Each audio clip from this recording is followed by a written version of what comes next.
Alright, so to fill up our new garden bed, I'm using this compost that I've collected over 8 to 10 months now.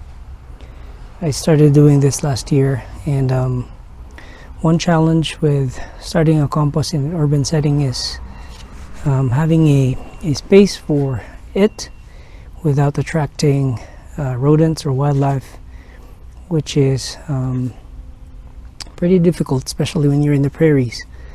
A lot of the areas surrounding our community are farmlands, so you would expect pests like that. So what I did here is I have two types of thermophilic compost bins. One has more holes. It has holes on the top, on the sides, and at the bottom, and this ensures that you still introduce oxygen into the composting system, because it needs browns, which are dead materials, greens, fresh materials, water, which it has naturally, and oxygen.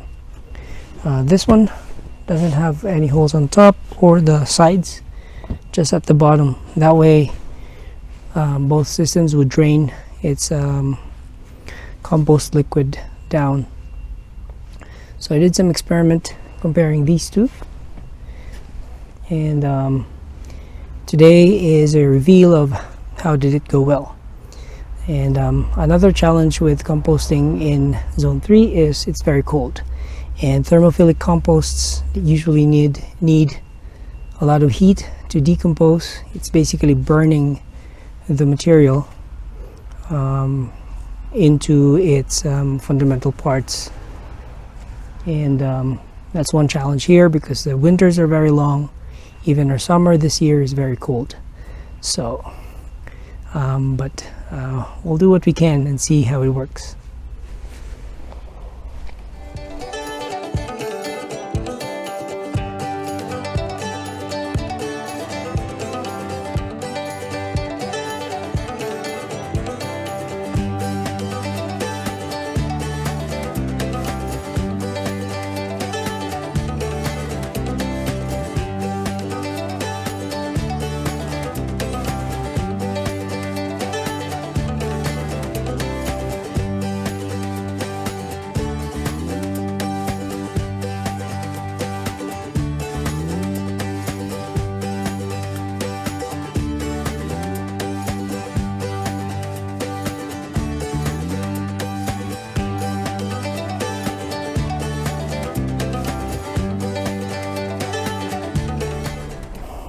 Alright, comparing the two, this one is the one with holes on the top and the sides, and this one is the one without holes except for the bottom. And I think it makes a big difference if you have holes on the side. If you look at this, I'm almost at the middle of the pile, and this is a lasagna composting, and it does look like it's disintegrating, decomposing faster versus this one, where I can actually find whole leaves in there. And if you also look at the top pile, there's more decomposing material in there from this aerated bin versus this one, where again you can see leaves in there. So yeah, so what I'll do, if I save up some of these for fall or even for next year, then I would do the same to this one, put more holes on top and on the sides. So yeah, that's it. I'll get this going so I can finish filling up this new garden bed.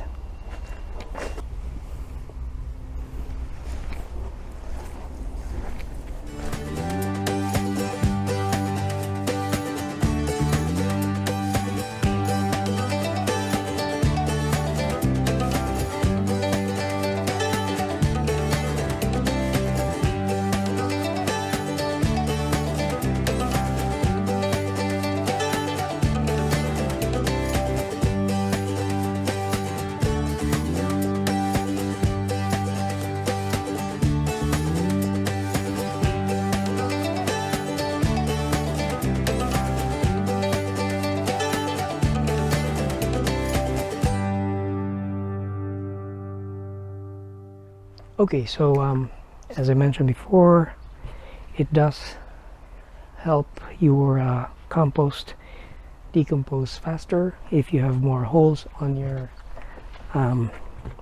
compost container. This one turned out to be decomposing, but it does have a stronger smell, almost like a rotting smell, versus that one which has a more earthy smell. So that's a sign that your system isn't getting enough oxygen to decompose properly. So what we're doing now is I'm adding more holes to this one, and I will also be changing the ratio of the browns for our compost. So in hot composting you need three things. You need brown, green, and blue. So the brown would be anything that's dry and organic and compostable, just like dried leaves, or in our case we have shredded cardboard boxes, which we have a lot. So you can also have dry branches, dead shrub branches, whatever you have on your space. The next would be greens, and greens would be fresh vegetable clippings, cuttings, green leaves, freshly cut grass. So anything that has moisture in it, that would be your green. And the third would be water. Initially I added water on our compost bin, and that turned out to be too much. So too much water isn't good for composting as well. The greens will have naturally enough moisture to trigger the decomposition for this system. Things to avoid is bones, meat products, animal fat, and cooked carbs. You don't want those stuff in there because that's what attracts pests and wildlife. So now I just want to make sure that I have evenly distributed holes. I am using a 1/4 drill bit. It's the biggest one I have, and at the same time you also don't want too big of a hole because you don't want to let any pest get inside. I mean, in our case, in my experience, you would have flies, you would have thrips sometimes, but at least you're not attracting rodents inside that could burrow or nest inside your compost. So that's what we're avoiding, especially in an urban setting where you'd want to avoid attracting pests like that. Let's drill the holes. I just need to make sure that I evenly distribute them so I don't encourage cracking.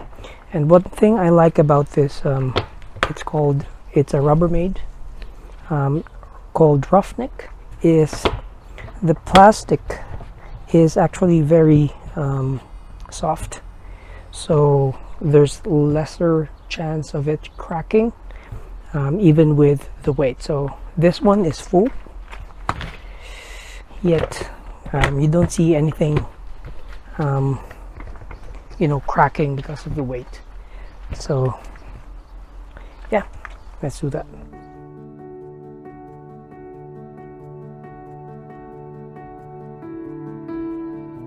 So what I'm trying to do now is fix my compost ratio. I noticed that I'm putting in more greens than browns, and it turned my okay, so now I'm trying to fix my green to brown ratio. A lot of people are saying you need to put in more greens and browns, while others are putting in more browns and greens. I'd like to do it 1:1 ratio. However, I haven't been keeping good track of it, so I think I'm putting in more greens, and it has made some of the compost pile anaerobic, which means oxygen cannot get into it because I have too much moisture in it, and maybe it's piling too much on top of each other and oxygen can't come through. I also, one struggle I have with the lasagna method is they're very difficult to mix together, and for a compost to work really well, way better, you'd want to mix them together. So as it fills up, it gets very heavy, and it's mixing it can be a challenge.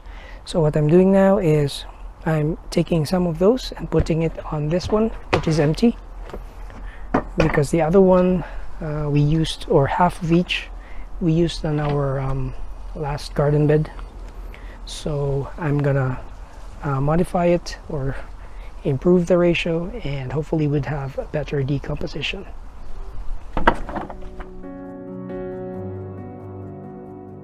Let me put my mask on. I mean, does it smell as bad? I just want to avoid inhaling dust.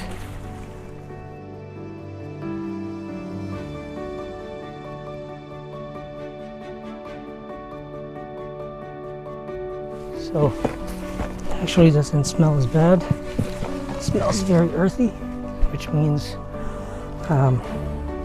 it's decomposing well.